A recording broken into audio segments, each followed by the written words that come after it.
Hello there, my name is Host Eric, and I am the host of Talking with Famous People. And today I had something very exciting happen. A lady from England, or some equivalent place where they talk funny, in that fashion.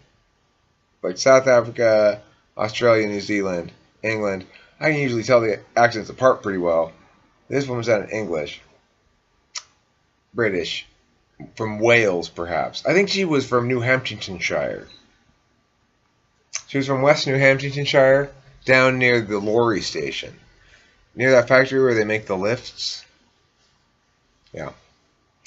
Anyway, she had just put 2 liters of petrol into her vehicle, and this is all the English words I know.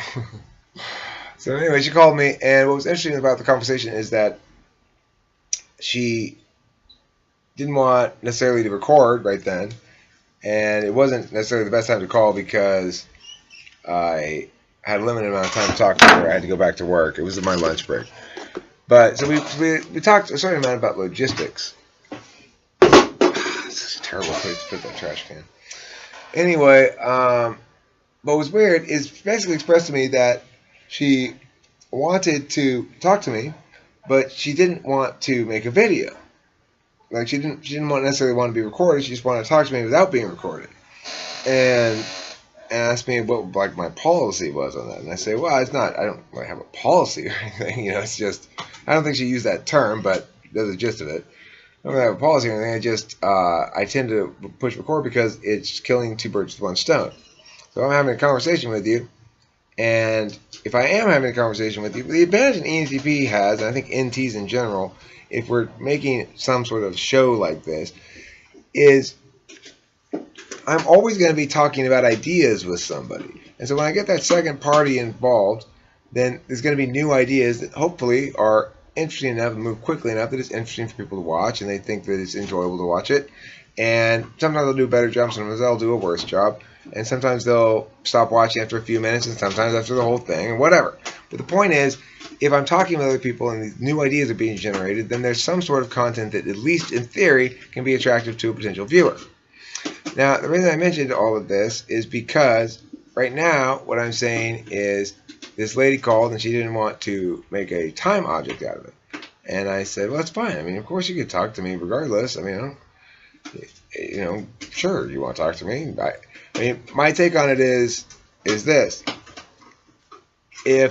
If somebody were to, I am waiting for this moment to happen. It's going to happen eventually. If I keep trying hard enough, eventually I'll get this to happen. Somebody that I don't know, who's never met me before, and who doesn't know I'm going to be in the place, okay? They didn't come to see me there. Like, I have a show March 26th. If you live in LA, please come to see me in the show in LA.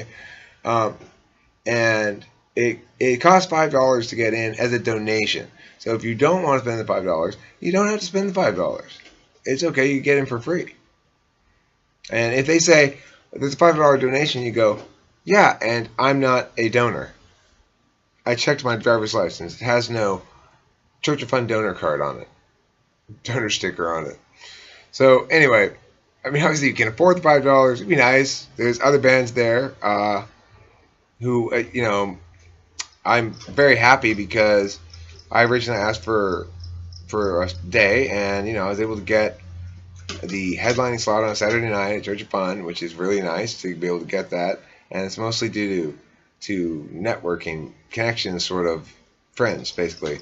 It's not due to me being a big, huge draw inherently. It's certainly not being able to promise much, But anyway, and then these other really good bands that are good draws, or at least they're good.